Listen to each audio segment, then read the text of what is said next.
नमस्कार जी, राम राम। आप सभी का स्वागत है दैनिक हरियाणा में। और जैसा कि आपको पता है, चुनावी प्रक्रिया चल रही है। अभी हम बैठे हुए हैं तो हमारे साथ में जो जुड़े हुए हैं एक बहुत ही उच्च विचारों वाले व्यक्ति हैं और फिलहाल वो वार्ड नंबर 12 से पार्षद हैं नांगल चौधरी के अंदर। तो यहाँ पे हम बात करते हैं इनसे कि भाई ये अभी भावी उम्मीदवार के रूप में ये अभी चुनाव लड़ने की तैयारी कर रहे हैं नांगल चौधरी से एज ए चेयरमैन के पद के लिए। तो बात करते हैं इनसे कि आपका ऐसा क्या विचार आया कि आप भावी उम्मीदवार जो के रूप में आप आ रहे हैं, चेयरमैन के लिए आप आ रहे हैं और आप कह रहे हैं कि जी हम अब थोड़ा सा और कुछ डेवलप करना चाहते हैं। इस तरह के क्या इनकी विचारधारा है? सर, सबसे पहले आपका स्वागत है चैनल में। सर नमस्कार। पहले तो आपको नमस्कार और नांगल चौधरी की जनता को भी नमस्कार। जी सर, थैंक यू सर। तो सर, जैसे कि आप पार्षद थे और पार्षद के बाद में आपने क्या विचार बने कि एकदम से कि भाई आप चेयरमैन के लिए आप पार्षद के लिए मेरा अनुभव बहुत ही बेहतर रहा। जनता ने मुझे पूरा सहयोग दिया और मैं चाहता हूं कि मैं जनता के लिए कुछ और बड़ा करके दिखाऊं। जी। पहले मैं वार्ड से ही सर्व कर सकता था, अब मैं पूरे शहर के लिए कुछ करना चाहता हूं। अच्छा। तो वार्ड नंबर आप 12 में रहे, आप 12 में आप पार्षद के रूप में थे। तो उसके बाद में आपने लगभग कितना डेवलपमेंट किया?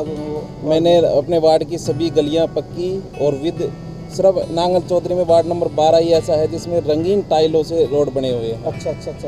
तो इसका मतलब है कि फ्यूचर के अंदर अगर आपको चेयरमैन पद मिलता है तो आप नांगल चौधरी के अंदर भी कुछ इस तरह का? हाँ, नांगल चौधरी का सबसे पहले मेरा एक ही लक्ष्य है कि इसका सौंदर्यीकरण करना है। जी। निजामपुर रोड पे दोनों नाले बिल्कुल मरम्मत पक्की कराना है और बैरोड रोड पे, कोटपुतली रोड पे और नान रोड पे नाले नहीं है जिससे पानी की व्यवस्था सही तरीके से नहीं है। तो दोनों तरफ नालों बनाना है, उनके साइड में टाइल लगा करके शहर को सौंदर्यीकरण करना है। जी। और लाइटें लगवानी है।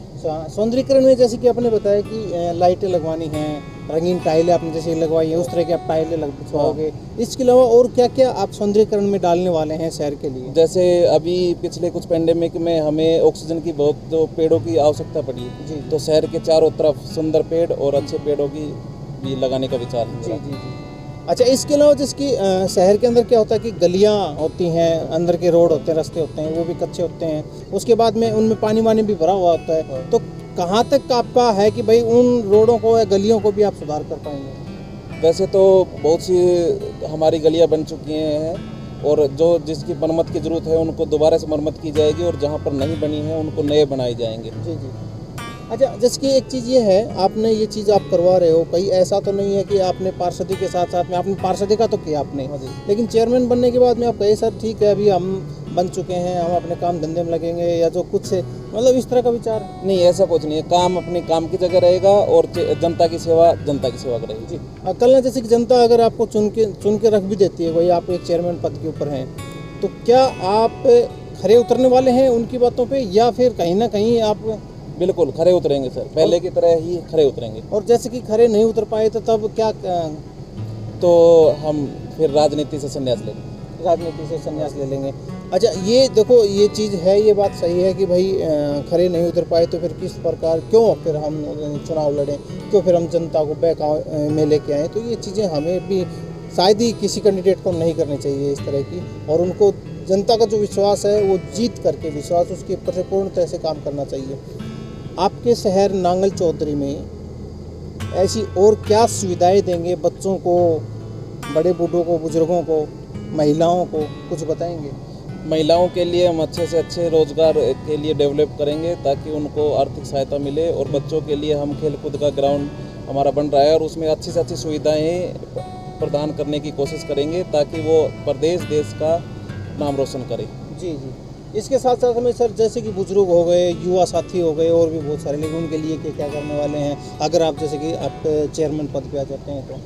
बुजुर्गों के लिए हम जैसे शहर की तरह घर पे उनको जो भी सुविधाएं होंगी वो उपलब्ध कराएंगे। मेडिकल की, उनको पेंशन की, उनको हम घर पे ही व्यवस्था कराने की कोशिश करेंगे। सर, जैसे कि बात कर रहे हैं कि नांगल चौधरी के अंदर सिविल हॉस्पिटल है, तो सिविल हॉस्पिटल में मुझे नहीं लगता है कि सारी सुविधाएँ हैं, है ना? तो क्या आप वो सुविधाएं सिविल हॉस्पिटल के अंदर उपलब्ध करवाने वाले हैं? सिविल हॉस्पिटल में हमारे बहुत सी सुविधा भी कमी है। मैंने पहले भी हॉस्पिटल के लिए एसडीएम से मुलाकात हुई थी तो उन्होंने आश्वासन दिया था और उसके बाद कुछ सुधार हुआ था, लेकिन उसके बाद फिर वो धीरे कम, अभी सुविधाएं कम है तो फिर से हम चेयरमैन पद पे आने के बाद हम उसमें सुविधाओं का इजाफा करेंगे। जी जी। तो ये थे भावी उम्मीदवार राजेश के जो विचार थे, वो किस तरह से अपने क्षेत्र को लेकर के, नांगल चौधरी क्षेत्र के अंदर जो उनके अंदर क्या कुछ सुविधाएं करने वाले हैं। सर एक बात और है, जैसे कि मैं नांगल चौधरी एक थोड़ा सा अभी तो डेवलप हो गया है, फिर भी कहीं ना कहीं जिसकी गांव है थोड़ी दूर से हैं और वो शहर से कम जुड़ पा रहे हैं या साधन नहीं आ जाते, तो क्या करने वाले हैं? उनके लिए भी हम साधनों की पूरी व्यवस्था करेंगे, सरकार से बात कर करके मिनी बसें की व्यवस्थाएं चलाएंगे। जी जी।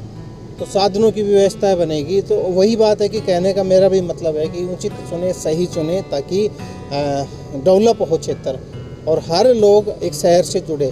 कुछ आपके नांगल चौधरी के अंदर जैसे कि हॉस्पिटल की बात कर रहे थे, तो उसके अंदर कुछ सुविधाएं नहीं है, जैसे कि एक्सरे मशीन की सुविधा नहीं है, मुझे ऐसा लग रहा है कि नहीं है। और इसके अलावा जैसे कि और भी काफ़ी सारी सुविधाएं नहीं है। तो मैं भी यही चाहता हूं कि वो सुविधाएं प्रॉपरली बने, तब आप वो करवाएं। उसके अंदर एक है पशु अस्पताल की बात करते हैं, तो अभी है सर? वो मेरा सेकंड लक्ष्य है, पशुओं के लिए अस्पताल बनवाने का। जी जी, वो बहुत ज़रूरी है, पशु हॉस्पिटल बहुत ज़रूरी है और लोगों को सुविधाएं मिल जाएंगी उसके लिए। और मैं तो यही चाहता हूं कि जो भी चेयरमैन पद के ऊपर अगर जीत करके आते हैं, कोई राजेश जी हो, XYZ कोई भी हो, लेकिन वो आकर के ये जो सारी सुविधाएं, जन सुविधाएं वहाँ तक, बच्चों तक, लोगों तक, बुजुर्गों तक, महिलाओं तक ज़रूर पहुँचाएँ। क्योंकि चेयरमनी लेना हो सकता है आसान हो, लेकिन काम करना कठिन होता है, और वो काम करने पर लग जाते हैं ना, तो वो आसान भी हो जाता है।